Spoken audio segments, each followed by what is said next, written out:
Hello everybody, my name is MrWoodenSheep and today we are taking a look at Urtuk the Desolation. This is a game in which your character has been trapped for years and experimented on, and now you've escaped but you've got some sort of horrible disease and you're basically searching the world for some sort of cure, and in doing that you kind of recruit different people to join your party and you murder people that look like you apparently. I guess that's just the priest model. So at the beginning of combat you can see you actually can choose where to place all of your people. I'm going to put Urtuk at the front because he's the most agile, which means he's going to be highest up at the timeline. And we're also going to put this guy here because, I mean, he's ranged, so we can keep him back here. This guy at the front, and this guy with his shield at the front. So we're going to start our battle like this. So there's another priest here, Nine Sash. You found me, good. Please come kill these brutes. I was hired to slay their master, but failed. I am wounded and unable to fight, and my friends are no match for the enemy. If I survive this battle, I'll offer you my services. We've already set some traps. They're only a danger to the enemy. It's safe for your party to walk over them. You're gonna join my party? Dude, it's gonna be pretty confusing if I'm gonna have two Urtuks. So you can see the timeline is on the left side here. This is the order of speed of different characters. That's what will determine who plays first. This guy is the most agile for my party, so he always usually goes first. Unless an enemy is incredibly fast or something like that. So the enemies, these are our allies actually, just for this level. The enemies are in the top left only, it seems. Okay, so we're going to actually move over. So every character has a stamina bar, and after every, you get like, you know, a free movement, and then after that you can perform an action. Some actions don't consume your turn, some of them do consume stamina, some of them consume health. You just need to kind of look at the tooltip to figure it out. So we can actually place traps here for free with this guy. It won't end our turn, but these guys aren't that close. I want to see where they're going to be approaching from before doing anything. Don't you love the art style, by the way? It does reek of Darkest Dungeon, but I think it's unique enough to kind of stand on its own. It's really interesting looking, in my opinion. Alright, so we can undo, by the way. The game is forgiving enough to do that, I guess. But we're going to wait here instead, because I can't reach that guy even though I'm ranged.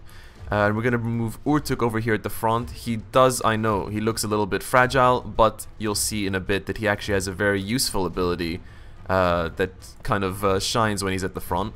I'm going to move this guy forward as well. We're just going to position all of these dudes nearby. So, it's the enemy's turn.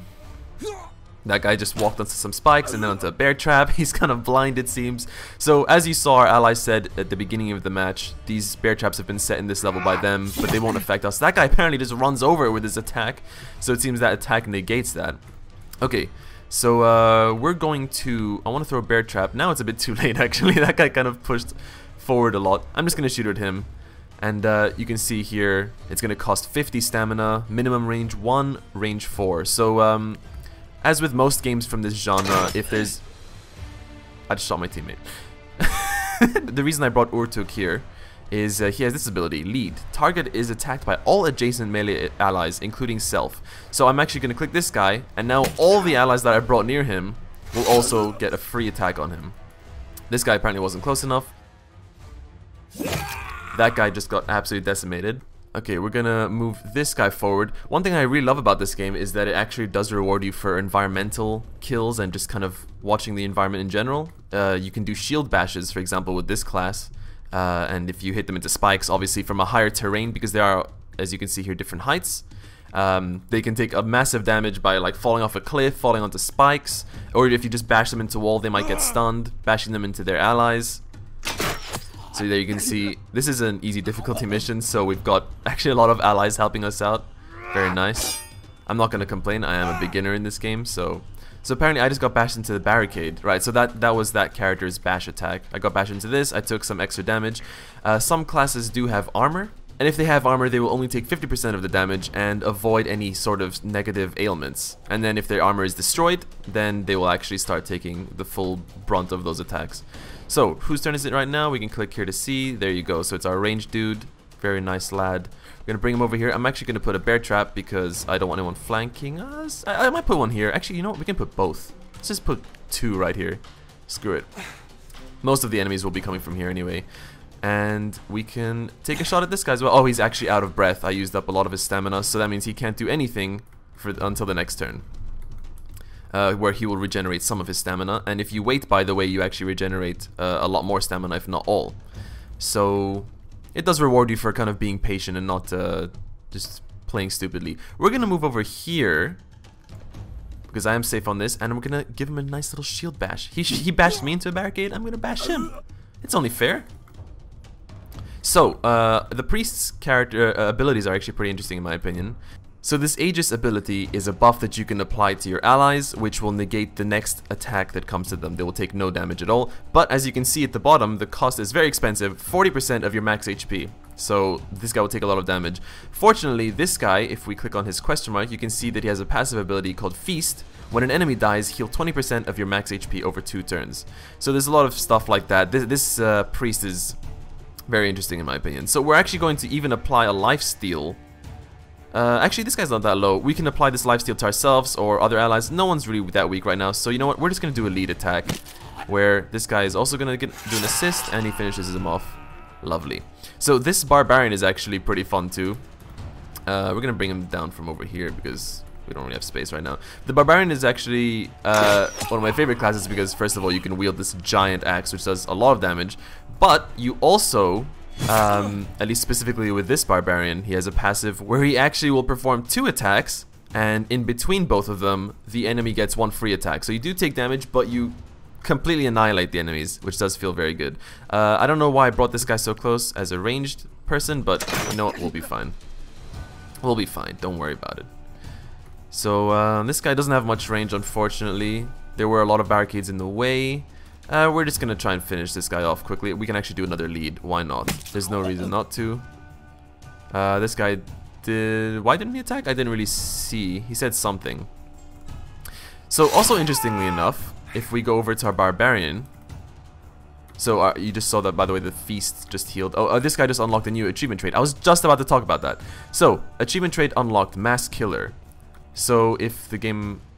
After this guy's turn, yep. You guys are doing some very interesting stuff. We're gonna go over here to Mass Killer. So achievement traits are things that you just have to discover as you play with the characters. So you can see progress 1 out of 10. When you kill an enemy, gain 35 speed. And the progress was made when a character kills at least 2 enemies within 2 turns. And we actually have been unlocking the exact same ability on this Barbarian here, Mass Killer. So I actually think that's really interesting. You kind of learn your characters as you go. He walked on spikes, that's okay. Because you will fully heal after every battle, at least the ones I've encountered so far. These are the easy difficulty missions, so I don't know if it's going to become a little bit more unforgiving later on. We're gonna finish this guy off and call it a day. So when you complete a mission, you do get some nice rewards. I owe you my life. Here's hoping I'll serve you better than those who hired me. So we just got another priest that looks exactly the same, and a silver big axe. That's nice. So we can actually go to our party over here and check out our new rewards. So these are all the stats. You can see here the ranged guy is agility 20. That's why he's always first. We also have extra points to put in. I'm just gonna put strength because maybe a bit of constitution as well. That would be nice for some extra health. And let's see here. You do have a few extra options, by the way, when you're on the screen, interestingly enough. You can go to mission here, and you can banish a person. Let Jabril the Berserker leave your party. He will travel alone in the wilderness, and maybe one day you'll meet him again. That last sentence really intrigues me. I wonder if they actually can come back as an enemy, angry that you banished them, or maybe an ally that'll help you, but outside the party. You can also send them for scavenging, but there's a chance that they'll be injured or killed on their return, or even come back empty-handed, in case just you're really low on resources. You can also scout the area. But we're not going to do any of that right now. We're just going to promote this guy even more. I actually want to really increase his agility because he is such a slow mover, and I always want him at the front of the battle. And this is the axe we currently have equipped. Ooh, this is a lot better, so we're going to put that there. And we're actually going to dismantle this. So when you dismantle something, you get Trillium for weapons, yeah. And if you dismantle mutators, you grant life essence. I actually don't really want this mutator, so I'm going to do that. Get some life essence up here, you can see. And I'm going to show you in a second what that's used for. And the silver helmet, can anybody wear it? No, just this dude, and it's exactly the same. So I'm going to dismantle that as well. Why not?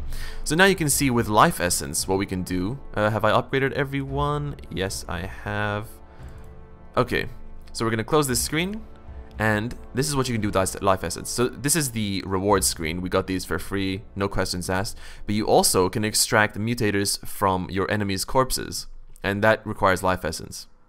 So this one, for example, if I choose to take this reward, would give me the benefit of on melee, normal, critical hit, add retaliation buff.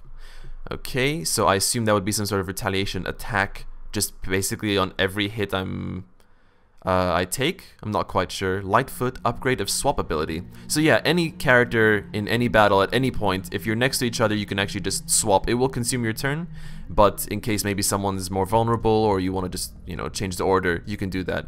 And this would be a buff to that, allowing you to swap with allies multiple times depending on your move distance. You can still execute an ability after. So that is actually quite a nice buff. Quite a specific case to use, but you know, it is good that you have the option. On normal critical, unblocked hit, immobilize target for 1 turn. Okay. On normal critical, unblocked hit, incur bleeding status. So that sounds pretty nice actually. Just basic on any hit. I'm gonna get that one. Just cause people to bleed. Increase max HP by 15%. Very nice. And honestly, I have a lot of life essence. Why not? You can't go wrong with extra health. We're actually gonna go equip those now real quick. So the bleeding, who do I want to apply that to? Let's put on this guy because I'm using his lead attack a lot and max HP. Let's give it to this guy again because good old Urtuk, he's the main character, but also he's consuming his health a lot just to help people, and yeah, you know, he's putting himself in danger all the time. So you can see here after every battle you get a map screen overworld where you can actually choose your next location, and you get small hints and snippets of what you might find there. Somewhere northeast of you, a bunch of villages are under attack from vampires. And the next one afterwards, you know, let's just go here, whatever. Here I read that you can take over a village. Wait, we can actually click not yet here and read what this is. Can be captured. Income 13 trillion per day. So it actually sounds quite interesting to capture a village. I've never done that before. But let's do this first. I don't really want to delve into something new right now. So we're going to actually search the site again. I do appreciate that you can leave things for later if you want to. This is a normal difficulty mission. Handful of villagers here are attempting to fight off vampires, but these hapless dirt farmers don't stand a chance. So I assume we're not going to get allies in this mission. We are. Just some farmers. Oh my god, these guys look really nasty. Alright, we're going to put these guys close as possible. Oh my god, they're so confusing now. I don't know who's who. This one's Urtuk. Okay, I put Urtuk here. I'm curious how many abilities these two share. We'll see now in a second. Ranged guy, you can come in the back actually. And this guy here and this guy here. Start the battle. What's this? More cattle for the slaughter? All to the good, more blood for us. That's a vampire? You don't even have fangs, man.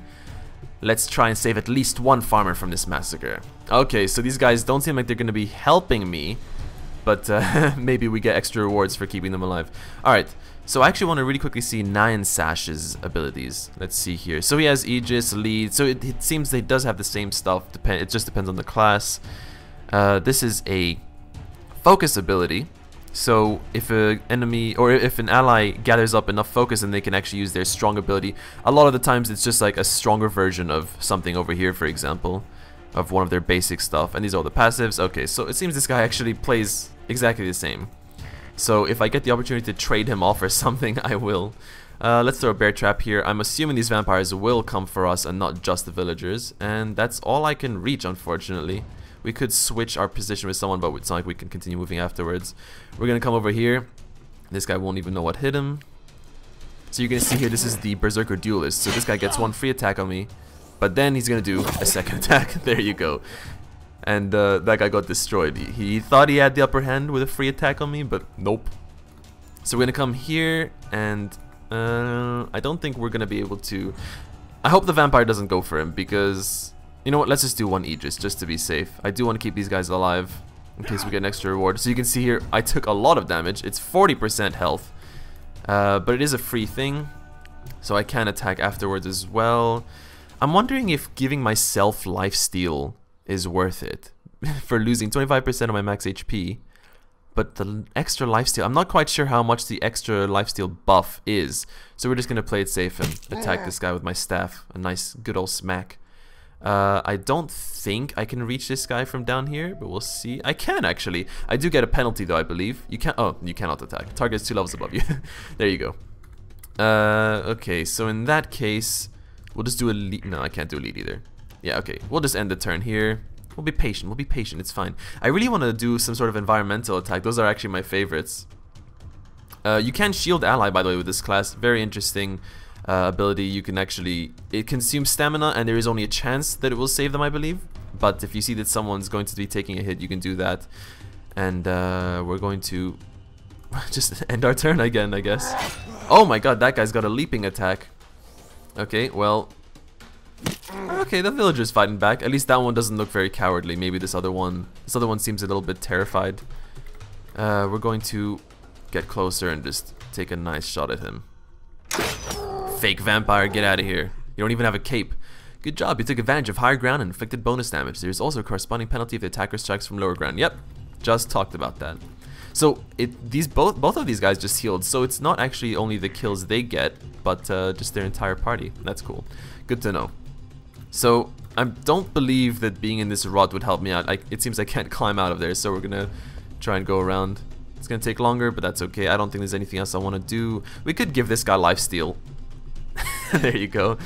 And you can apply lifesteal multiple times, by the way. It won't end your turn, but I think one is enough. And this guy, oh, such a long way around. Such a long way around. But I'd love to come around him here and then bash him into those spikes. Oh, it's gonna take a while, but okay. Oh, that's mud. I just realized. Units entering this hex have speed reduced by 25 and incoming damage increased by 25%. Okay. By the way, useful thing in case anybody's interested, you can click here to see the elevation numbers. So this is 6 level height, this is 4 level height. Just a useful little stat in case you're curious if you can do that. These guys are so in the way. It's so annoying and slow. Let's just swap with this guy. He doesn't need to be there. There you go. And this guy, Urtuk, get over there, man. Yeah. Is this Urtuk? I don't know. No, that's Nansash. I'm racist against these priests, sorry. Alright, we're going to just do a basic attack. No need to overcomplicate things. This guy looks pretty strong, though. Please don't, okay. Ooh, I'm bleeding, though, unfortunately. Where are you guys going? The fight's over here.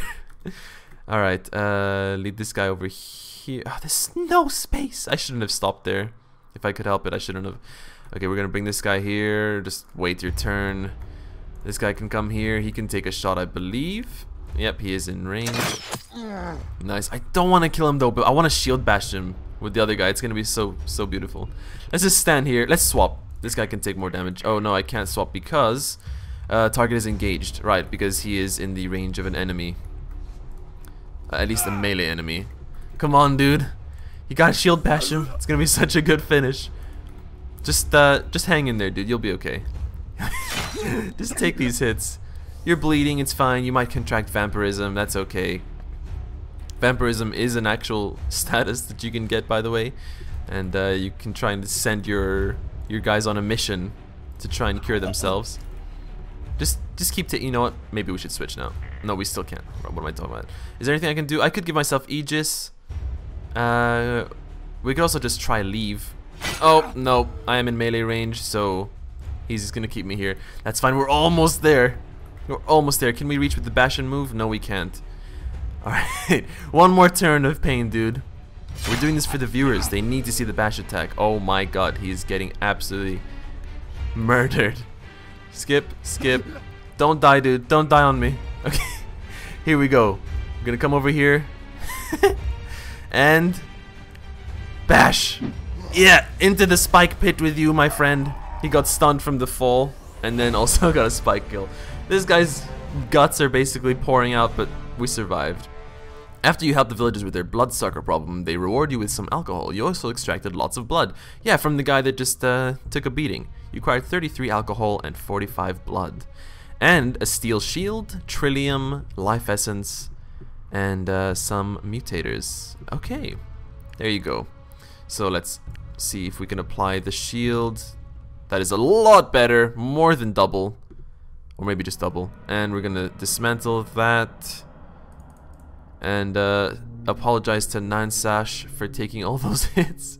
Or maybe it was Urtuk. I don't know. They should look a little bit more different, okay? It's not my fault. Alright, well there you have it. That is Urtuk the Desolation. If you want to pick up the game for yourself, there is a link in the description to do so. My name has been MrWoodenSheep, and thank you for watching.